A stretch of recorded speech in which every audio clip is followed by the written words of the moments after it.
आपणकर जदि तुला राशि हुई थाए तेबे एही भिडियोटी को थरे मात्र शेष पर्यंत देखंतु।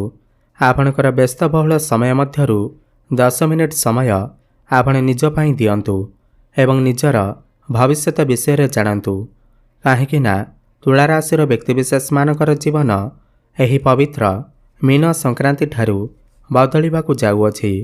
कारण ग्रह नक्षत्र मानकर चलन रे गोटे बहुत बड़ परिवर्तन हेबाकु जाउअछि, जहाद्वारा एमानकर जीवन रे चलिथिबा समस्त दुख कष्ट एवं समस्यार अंत हेबाकु जाउअछि एवं पुणी थरे एही मीन संक्रांति ठारू एमानकर जीवन रे खुशी फेरिबाकु जाउअछि।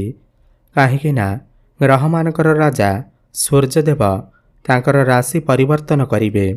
सूर्यदेव एही मीन संक्रांति दिन कुंभ राशि को छाड़ी आपणकर मीन राशि को चलन करिवे। माने आपणक राशि भाई षष्ठ भाव को चलन करिवे एवं ज्योतिष शास्त्र रे सूर्य को षष्ठ भाव रे गोचर करिबाकु अत्यंत शुभ माना जाइथाए, अत्यंत बलशाली माना जाइथाए। जहा फल रे एही मीन संक्रांति ठारू आपणकर जीवन रे एमिति किछि घटना घटिबाकु जाउअछि जहा आपण स्वप्न रे सुधा कल्पना मध्य करि नथिबे।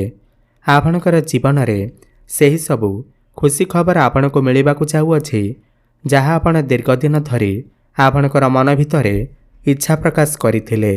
एही मीन संक्रांति परे आपण को विभिन्न दिगरु बड़ आर्थिक लाभ हेबार अछि। आपण को अनेक क्षेत्ररु खुशी खबर मिलिबार अछि एवं आपणकर भाग्य रे किछि बड़ परिवर्तन हेबाकु जाउअछि। तेबे आसंतु जानिबा एही मीन संक्रांति ठारू आपणकर जीवन रे कौन सबु बड़ परिवर्तन हेबार अछि। एहा पूर्वरु जदि आपणकर भी तुला राशि हुई थाए एवं आपण भी ईश्वर को सच्चा हृदय रे भक्ति करुथांती, विश्वास करुथांती, तेबे एही भिडियोटी को लाइक करी कमेंट बॉक्स रे जय सूर्यदेव, जय माँ लक्ष्मी अवश्य लिखि दियंतु। एही कार्यक्रम आपणकर जन्म राशि चंद्र राशि उपर आधारित।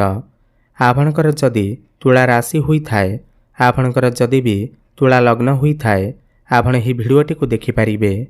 देखंतु एही मीन संक्रांति ठारू सूर्य आपणकर षष्ठ भाव को चलन करिवे, जे कि आपणकर राशि पाई एकादश भावर मालिक अटंती, आपणकर लाभ भावर अधिपति अटंती।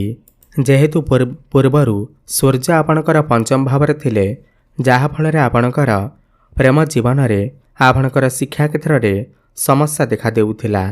आपणकर बहुत अधिक आर्थिक समस्या देखा देउथिला। ऋण करजर भार आपणकर ऊपर बढ़ी जाइथिला।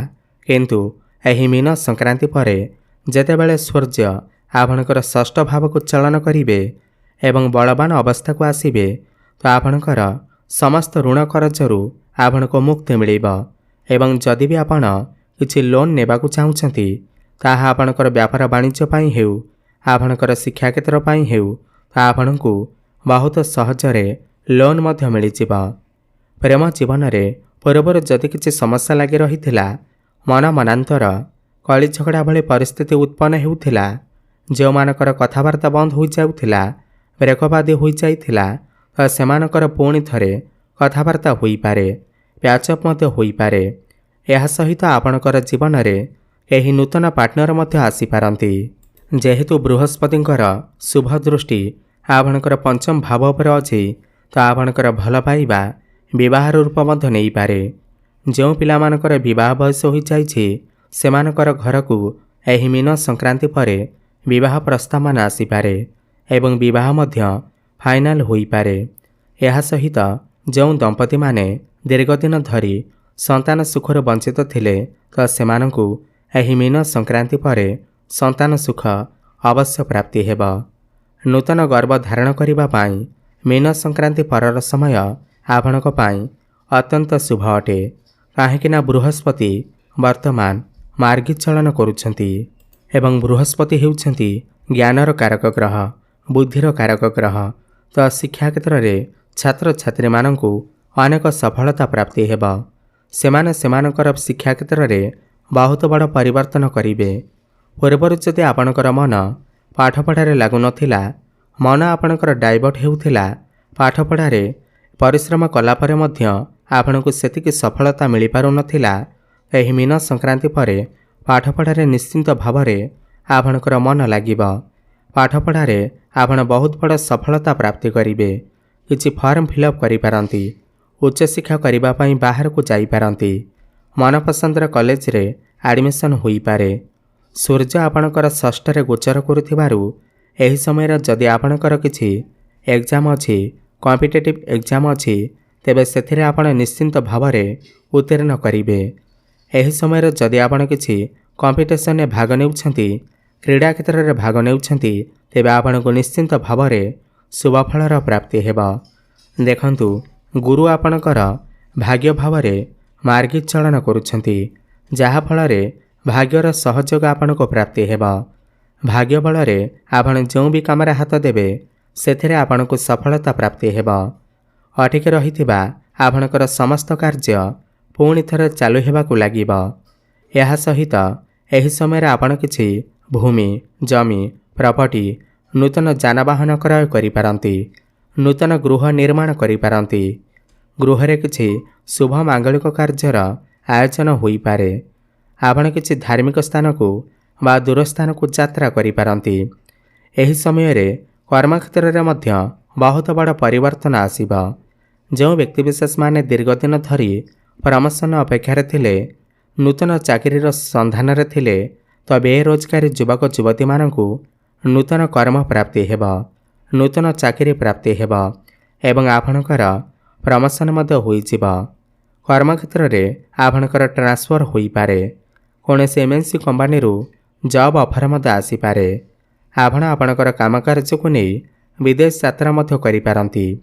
जेहेतु सूर्य आपणकर लाभ भावर अधिपति एवं बलवान अवस्था को आछंती, तो एही मीन संक्रांति पर आकस्मिक धन प्राप्ति हेबार जोग सृष्टि हेब।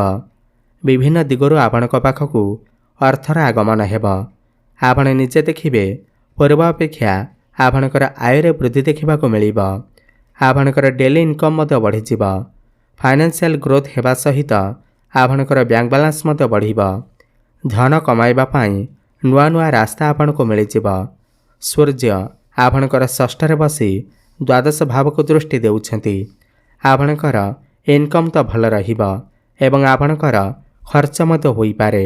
सेथिपाई आपण एही समय रे आपणकर खर्च उपरे नियंत्रण रक्षा करंतु। एवं जो व्यक्ति विशेष माने विदेश रे रही कोनोसी भी काम कार्य करुछंती, इम्पोर्ट एक्सपोर्ट रा काम करुछंती, कंस्ट्रक्शन रा काम करुछंती, आईटी सेक्टर अछंती, टेक्निकल फील्ड रे अछंती, सेमानकु अनेक शुभफलर प्राप्ति हेब।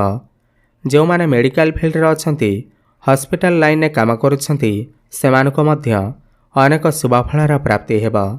जो व्यक्तिविशेष माने व्यापार वाणिज्य करुछंती, सेमाने सेमानकर व्यापार वाणिज्य रे बहुत अधिक उन्नति प्रगति करिवे।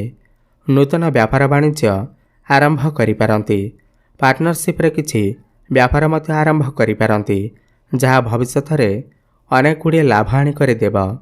एही समय रे पूर्वर लगी रहितबा स्वास्थ्यगत समस्यारू आपणको मुक्ति मिलिब। आपण स्वास्थ्यवान अनुभव करिवे।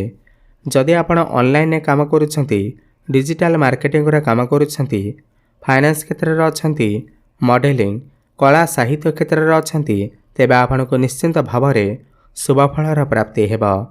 एही मीन संक्रांति पर आपणको किछि गुप्त स्रोतरू धन मध्य प्राप्ति होई पारे। पौत्रिक संपत्तिर मध्य लाभ प्राप्ति होई पारे। तेबे अधिक शुभफल प्राप्ति करिबा पई आपण प्रत्येक दिन शुक्रंकर बीज मंत्र जप अवश्य करंतु। ओम द्रांग द्रिंग द्रंग सह शुक्राय नमः 108 थर प्रत्येक दिन जप करंतु। प्रत्येक दिन संध्यारे हनुमान चालीसार पाठ करंतु एवं प्रत्येक दिन ओम नमः शिवाय एही मंत्रर जप अधिकरे अधिक करंतु। शुभफल प्राप्ति हेबा सहित आपणकर भाग्य रे उन्नति आसीब। धन्यवाद।